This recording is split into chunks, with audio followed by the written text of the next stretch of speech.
Light അണയ്ക്കണ. പോലീസാ? അയ്യോ, പിന്നെ പോലീസാ? ഓടരുത്, ഒന്നും ചെയ്യില്ല. അവിടെ നിൽക്കാൻ. എന്നെ ഇവിടുത്തെ കളക്ടറായി നിയമിച്ചെന്നുള്ള സന്തോഷ വാർത്ത അറിയിക്കാനല്ലേ? ഒന്നും ചെയ്യൂലെന്ന് നമുക്കറിയാം. കൈ കിട്ടിയ നല്ല ബെസ്റ്റ് ഉണ്ണും.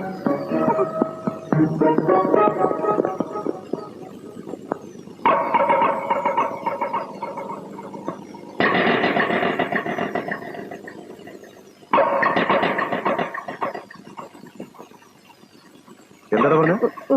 നല്ല ഉന്നം അല്ലേ? പ്ലീസ്.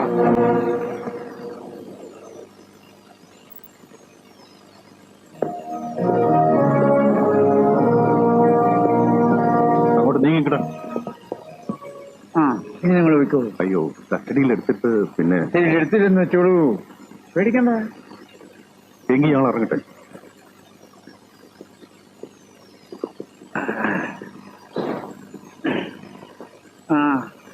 ഇറങ്ങിയോ എന്റെ കാള്? വീണ്ടും ഭാഗരമേനോട് ഇന്ന് വരെ എതിർത്ത് വാക്ക് ഒരാളും പറഞ്ഞിട്ടില്ല. നീ പറഞ്ഞു. അല്ല, നിങ്ങൾ ആരാന്ന വിചാരം? അല്ല, ആരാ? എനിക്ക് മനസ്സിലാകാഞ്ഞിട്ട് ചോദിക്കാൻ. ഒരു മനുഷ്യനെ എഴുതിക്കോളൂ. മനുഷ്യൻ മനനം ചെയ്യാൻ കഴിവുള്ളവനാ മനുഷ്യൻ. അവന് മനസ്സുണ്ടാകും, മനസാക്ഷി ഉണ്ടാവും. ഇതൊന്നും ഇല്ലാതെ നിങ്ങളെങ്ങനെ മനുഷ്യനാകുന്നത്? താൻ ഒരുപാട് പഠിച്ചതാണല്ലേ? ഓർമ്മ വെച്ച കാലം മുതൽ പഠിക്കുക. ഇപ്പോഴും അതെ. എവിടെയാ എന്റെ വീട്? ഓഹോ, ഇനിയിപ്പൊ കുടുംബം പേരോടെ പിഴുത് നശിപ്പിക്കാനായിരിക്കും. എങ്കിലേ എനിക്ക് അങ്ങനൊന്നില്ല. വീടും കുടുംബമൊന്നും ഇല്ലെങ്കിൽ പിന്നെ നീ ആരാ? നേരത്തെ ഇവിടെ വന്ന് വിളിച്ചു പറഞ്ഞതൊക്കെ നേരാണെന്ന് ഇപ്പോഴും വിശ്വസിക്കുന്ന ഒരുത്തൻ താങ്കളുടെ വിശ്വരൂപം കാണിച്ച് ഭയപ്പെടുത്തി മാപ്പ് പറയിക്കാനാണെങ്കിൽ മാപ്പ് എന്നൊരു വാക്ക് ഈ സച്ചിദാനന്ദന്റെ നിഘണ്ടുവിലില്ല. ശിക്ഷകൾ വല്ലതും ബാക്കിയുണ്ടെങ്കിലാവാം. രക്ഷിക്കാനല്ലോ, ശിക്ഷിക്കാനല്ലേ ഭൂഗോളം വിരൽത്തുമ്പിലിട്ട് കറക്കുന്ന തമ്പുരാക്കന്മാരൊക്കെ പഠിച്ചിട്ടുള്ളൂ. Do that man. ശിക്ഷ ഞാൻ ആ വാക്ക് പറഞ്ഞില്ല കുട്ടി. ഇല്ലേ? എങ്കിൽ ഞാൻ പൊയ്ക്കോട്ടെ. ഈ കാഴ്ച ബംഗ്ലാവിലെ കൗതുകങ്ങൾ കണ്ടു നിൽക്കാൻ എനിക്ക് നേരമില്ല. നിനക്ക് ഇനി എന്റെ അനുവാദം കൂടാതെ നീ ആ പടി കടക്കില്ല. നീ ഇന്ന് വെള്ളത്തിൽ നിന്ന് കോരിയെടുത്തത് എന്റെ ജീവനായി. ഇന്നെന്റെ ചിന്നുമോളുടെ പറഞ്ഞതായി. ഈശ്വരൻ നിന്നെ അയച്ചില്ലായിരുന്നെങ്കിൽ ഈ വീടിന്റെ വിളക്കേ അണഞ്ഞു പോകുമായിരുന്നു. മാപ്പെന്നൊരു വാക്ക് എന്റെ നിഘണ്ടുവിലുണ്ട്.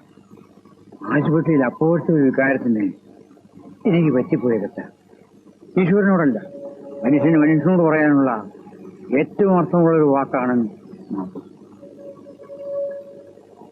നിന്നോട് ഞാനിത് പറഞ്ഞു കഴിഞ്ഞു.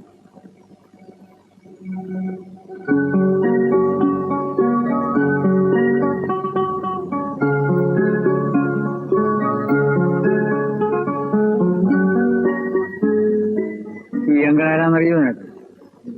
ആരാ?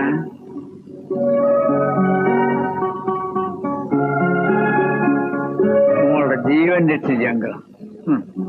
സമ്മാനായിട്ട് എന്താ വേണ്ട ചോദിക്കും. എന്ത് സമ്മാനം വേണ്ട? അത് ജന്മദിനാഘോഷത്തിൽ അങ്കിളല്ലേ മോൾക്ക് സമ്മാനം തരുന്നത്.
many happy returns of the day, my dear.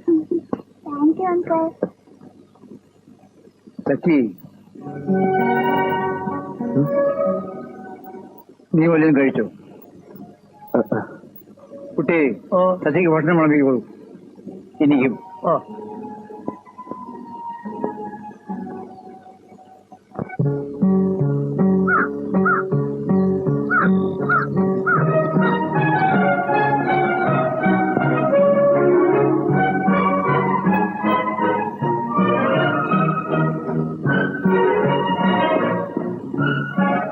നോളെ Sachin നോക്കാം. വാ.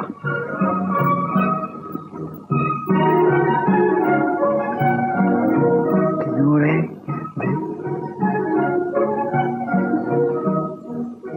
Good morning uncle. Good morning. Menon sir. അവൻ വന്നാ പിന്നെ ഈ പരിസരത്താരെ ഉറക്കില്ല. ഞാൻ വല്ലാതെ ഉറങ്ങിപ്പോയി. എന്തായിരുന്നു ഇന്നലെ പൊടി പൂരം? കുടിച്ച് ബോധം കെട്ട് കണ്ണിൽ കണ്ടവരൊക്കെ ബോധവൽക്കരിക്കാൻ കുറഞ്ഞതുള്ളി ജീവിതം പാഴാക്കുക അല്ലേ? ക്ഷമിക്കണം. അങ്ങനെ ഒരു വാക്ക് സത്യം നിഘണ്ടുവില്ല എന്ന് പറഞ്ഞു. ഇന്നലെ എഴുതി ചേർത്തു. നന്നായി. വലിയ വലിയ പെൺകുളിയെല്ലാം കഴിഞ്ഞിറങ്ങിയാൽ ഇവിടെയും കഴിയാം. പോമോളെ.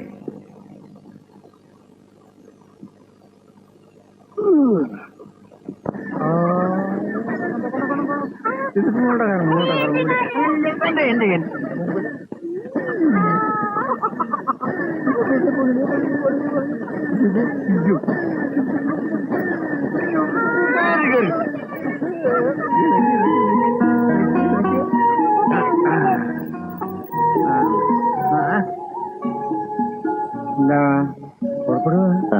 പോണം. അങ്കിള് പോവാണോ അപ്പൂപ്പ? പിന്നെ വരുന്നവരൊക്കെ നിന്നെയും താരാട്ടി ഇവിടെ ഇരിക്കണം എന്ന് പറഞ്ഞാൽ നടക്കുന്ന കാര്യമാണ്. ബ്രേക്ക്ഫാസ്റ്റ് എടുത്തു വെച്ചു. അത് ഞാൻ ഇത്രയും നേരത്തെ ഈ ബ്രേക്ക്ഫാസ്റ്റ്. രാത്രി മുഴുവൻ അടിച്ച് പൂക്കുറ്റാകുന്ന എല്ലാവരുടെയും സ്ഥിതി അത് തന്നെയാണ്. ആർക്കും കൃത്യനിഷ്ഠ. മനുഷ്യന്റെ ഏറ്റവും വലിയ സമ്പാദ്യം ആരോഗ്യം തന്നെയാണ്.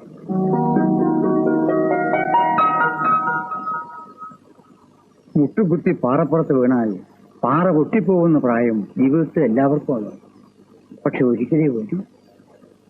വലിയ വലിയ കാര്യങ്ങളൊക്കെ ചെയ്തു തീർക്കാനും തനിക്ക് താനാകാനും ഓരോരുത്തർക്കും ഈശ്വരൻ ഒരു അവസരം കൊടുക്കാറുണ്ട്. അങ്ങനെ വീണ് കിട്ടിയ ഒരു അവസരമാണ് എന്നെ ഈ കൊടൈക്കനാലിൽ എത്തിച്ചത്. Oh I see. ഞാൻ ഒരാളെ അന്വേഷിച്ച് വന്നതാണ്. ആരാത്? മിസ്റ്റർ ആൻഡ്രൂസ്, ഗ്രീൻഫീൽഡ് ബംഗ്ലാവിലെ. ആൻഡ്രൂ.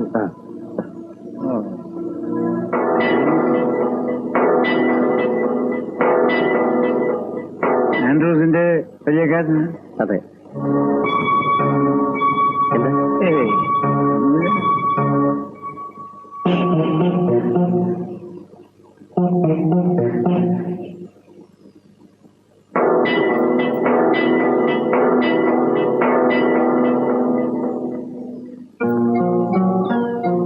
ആ സമയത്ത് വഴിയിൽ കേടായി കിടന്ന ആൻഡ്രൂസിന്റെ കാറ് റിപ്പയർ ചെയ്ത് കൊടുത്ത് സഹായിച്ചു. പകരം ആൻഡ്രൂസ് തനിക്ക് ജോലി വാഗ്ദാനം ചെയ്തു. കൊടൈക്കനാലിൽ വരാൻ പറഞ്ഞു. അന്വേഷിച്ച് ചെന്നപ്പോ അയാളുടെ ബംഗ്ലാവ് ആളില്ലാതെ അടഞ്ഞു കിടന്നു. അത്രയോ. ഞാൻ കരുതി ആൻഡ്രൂസുമായിട്ട് വളരെ കാലത്തെ പരിചയമുണ്ടെന്ന്. എന്റെ ബന്ധങ്ങളൊക്കെ ഇങ്ങനെ ഒന്ന് കണ്ട് രണ്ടാമത് കാണുമ്പോഴേക്കും ഒരമ്മ പെറ്റ സഹോദരങ്ങളെ പോലെയോ ജന്മം പങ്കിട്ട കൂട്ടുകാരെ പോലെയോ ഒരടുപ്പം അറിയാതെ വളർന്നിരിക്കും. ബന്ധങ്ങൾ കൊണ്ടും സഹായം കൊണ്ടും എണ്ണിത്തീർത്തതാ ഈ കഴിഞ്ഞ കാലം അത്രയും. ഈ രക്തബന്ധത്തെക്കാൾ മനസ്സിൽ നിന്ന് മനസ്സിലേക്ക് വളരുന്ന സ്നേഹബന്ധങ്ങൾക്ക് ആഴവും അർത്ഥവും കൂടും. ഞാനും അതറിഞ്ഞവനാ. അല്ല, സത്യത്തിൽ ആരായി ഈ ആൻഡ്രൂസ്? ചന്ദനക്കള്ളക്കടത്തും ആനവേട്ടയും കഞ്ചാവ് കൃഷിയും എന്ന് വേണ്ട കാശുണ്ടാക്കാൻ കണ്ണിച്ചോരയില്ലാത്ത എന്തും ചെയ്യാൻ മുടക്കാത്ത ഒരു ക്രിമിനൽ. ആൻഡ്രൂസിനെ അന്വേഷിച്ചാണ് നീ വന്നതെന്ന് ആരെങ്കിലും അറിഞ്ഞാൽ കൈയോടെ പിടിച്ച് പോലീസിൽ. അയ്യോ, അതെന്താ? അതോ ഒരാഴ്ച മുമ്പ് ആൻഡ്രൂസിനെ ആരോ കൊന്നു. പ്രതികളെ കുറിച്ച് ഒരു വിവരവും ഇല്ല. അയാളുടെ ബംഗ്ലാവ് ഇപ്പോൾ പോലീസ് ഒബ്സർവേഷനിലാണ്. അയ്യോ, ഇനിയിപ്പോ ഞാൻ എന്ത് ചെയ്യും? ഞാൻ ചോദിക്കട്ടെ, നിനക്ക് ആവശ്യം ഒരു ജോലി? അതെ, ഡ്രൈവിംഗ് അറിയോ എനിക്ക്? പിന്നെ ഞാൻ എന്റെ 17ാമത്തെ വയസ്സ് പോലെ ബൈക്ക്, ജീപ്പ്, കാറ്, ലോറി എല്ലാം ഓടിക്കും. പക്ഷെ ഒന്നിനും ലൈസൻസ് ഇല്ല, അതാണ്. അപ്പൊ കേട്ടിടത്തോളം ജീവിക്കാനുള്ള ലൈസൻസ് താൻ സ്വയം എഴുതിയെടുത്തിട്ടുണ്ട്. ജീവിക്കണം, ജീവിതത്തിൽ ജയിക്കണം എന്നൊരു നിർബന്ധ ബുദ്ധി ഉണ്ടെങ്കിൽ ബാക്കിയെല്ലാം നമ്മുടെ കൂടെ വന്നോളൂ. അതെ.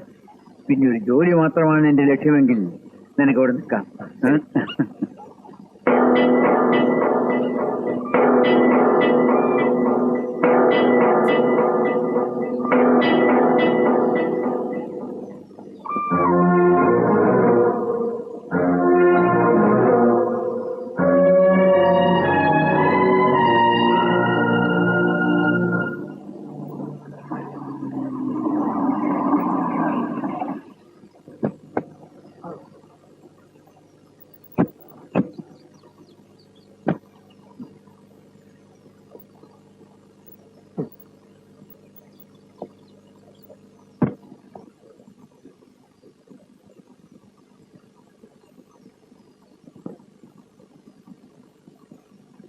മന്ത്ലി സ്റ്റേറ്റ്മെന്റ്സ് കൊണ്ടുവരാൻ പറ.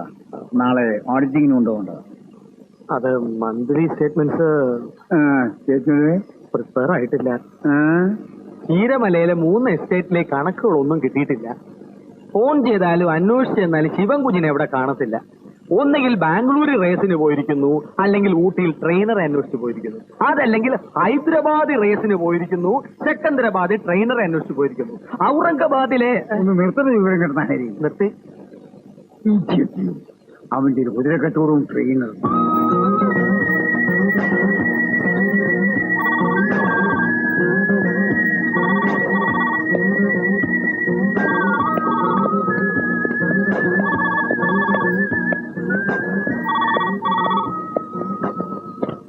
ഹലോ, ശിവമുതലാളിയല്ലേ? കുതിരകളി കുറെ കൂടുന്നുണ്ട് കേട്ടോ. അത് ഞാൻ വേണ്ട, താൻ ഈ ന്യായം പോകത്തിലൊന്നും വേണ്ട. ഈ യന്ത്ര സംവിധാനത്തിലുള്ള ബന്ധവും നിർത്തി നേരിട്ട് വീട്ടിലേക്കൊന്ന് എഴുന്നള്ളിയപ്പോൾ ശരി. വെടികൊണ്ട പന്നി പിന്നെ അടികൊള്ളം നിന്നവരോടോ ഇല്ല. അപ്പൊ പിന്നെ അതിവേഗത്തിലൂടി അരമുഴം നീട്ടി എറിഞ്ഞ് പിടിക്കണം.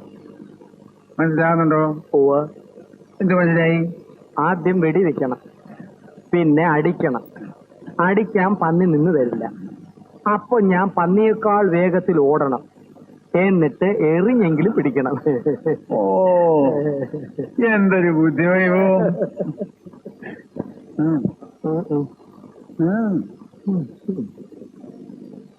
അങ്ങനെ പന്നിയെ പിടിക്കാൻ പഠിച്ചു.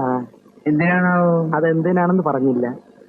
എനിക്ക് ഓണത്തിൽ തൂങ്ങിത്തരാൻ ഞാൻ എന്ത് വേണം? എന്റെ ഈശ്വര, ഇതെന്തൊരു പരീക്ഷണമായത്. ഇവന്റെ കാര്യമാണ് ഞാൻ പറഞ്ഞുകൊണ്ടുവരുന്നത്. അവനെ ഒന്ന് നിയന്ത്രിച്ച് പിടിച്ചില്ലെങ്കിൽ പെര പൊളിച്ച് പന്തലിടുന്ന പോക്കാണ്. ഓ, വന്നല്ലോ, സന്തോഷം. കണ്ടവരിലൊന്നൊരു പരസ്യം കൊടുക്കുമെന്ന് വിചാരിക്കായിരുന്നു. ആ ചെലവ് കുറഞ്ഞു കിട്ടും. ഞാൻ കള്ളമൊന്നും പറഞ്ഞിട്ടില്ല. പറഞ്ഞു നിന്നെ തിരക്കാൽ കാണില്ല. അതെ, കുതിരയെ പരിശീലിപ്പിക്കാൻ ആളെ കിട്ടി. അതിനാണുള്ളത് ആരോടായാലും മുഖത്ത് നോക്കി പറയാം. അതാണിപ്പം. നിന്നെ പരിശീലിപ്പിക്കാൻ കഴിഞ്ഞ ഒരാളെ തിരയേണ്ടി വരുമോ? ഞാൻ ഒടുക്കത്തിൽ കുതിരക്കച്ചവടം കൊണ്ട് ഏതായാലും നഷ്ടമൊന്നും ഉണ്ടായിട്ടില്ല. പിന്നെ കാപ്പിയും റബ്ബറും ഏതൊക്കെ ആയിരിക്കും നഷ്ടം ഉണ്ടാക്കുന്നത്? ഇതാ, ഇവന്റെ ചുമതലയുള്ള എല്ലാ എസ്റ്റേറ്റുകളുടെയും കുതിരക്കച്ചവടത്തിന്റെയും കണക്കുകൾ നാളെ കൃത്യമായി എന്നെ ഏൽപ്പിച്ചിരിക്കണം.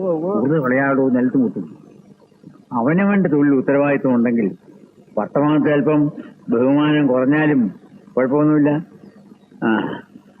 ശിവൻ വിട്ടുപോയാൽ മതി.